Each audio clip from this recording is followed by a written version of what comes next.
اعوذ باللہ من الشیطان الرجیم بسم اللہ الرحمن الرحیم۔ پہلی تختی کا 15واں سبق حرف ضاد کے متعلق ہے۔ حرف ہے ضاد، مخرج زبان کا حافہ اور اوپر والی 5 داڑیں، اس سے ضاد ادا ہوتا ہے، اور حافہ سے مراد زبان کا وہ حصہ جو اوپر والی 5 داڑوں کے مقابل آتا ہے، یعنی زبان کی کروٹ جب اوپر والی 5 داڑوں کی جڑوں سے لگے تو اس سے ضاد ادا ہوتا ہے۔ جیسے کہ آپ کو اس نقشے میں نظر آ رہا ہے کہ زبان کی کروٹ اوپر والی 5 داڑوں سے لگی ہوئی ہے۔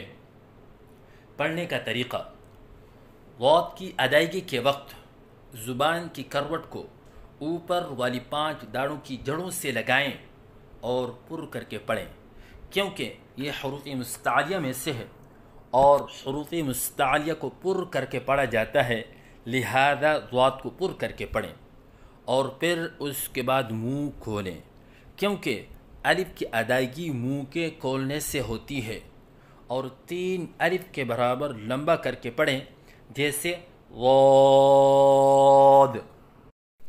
غلطیوں کی نشاندہی: بعض بچے ضاد کی ادائیگی کے وقت منہ بند رکھتے ہیں، یہ غلط ہے، جیسے ضاد، کیونکہ الف کی ادائیگی منہ کے کھولنے سے ہوتی ہے، جیسے ضاد۔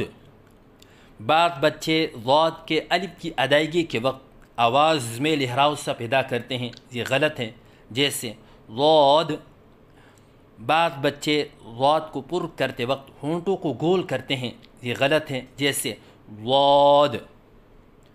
بعض بچے ضاد کی ادائیگی کے وقت درمیان میں غین کا اضافہ کرتے ہیں، یہ غلط ہے، جیسے غاد۔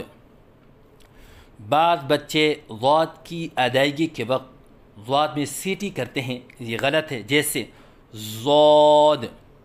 اگر ان غلطیوں میں سے بچہ کوئی ایک غلطی کر رہا ہے، جیسے لہراؤ والی غلطی ہو، تو اس کو درست کرنے کا آسان طریقہ یہ ہے کہ استاد کو چاہیے کہ پہلے بچے کے سامنے صحیح ادائیگی کرے، جیسے ضاد، اور پھر بچہ جو غلطی کر رہا تھا اسی کو دہرائیں، جیسے ضاد، تاکہ بچے کے سامنے صحیح اور غلط کے درمیان فرق واضح ہو جائے۔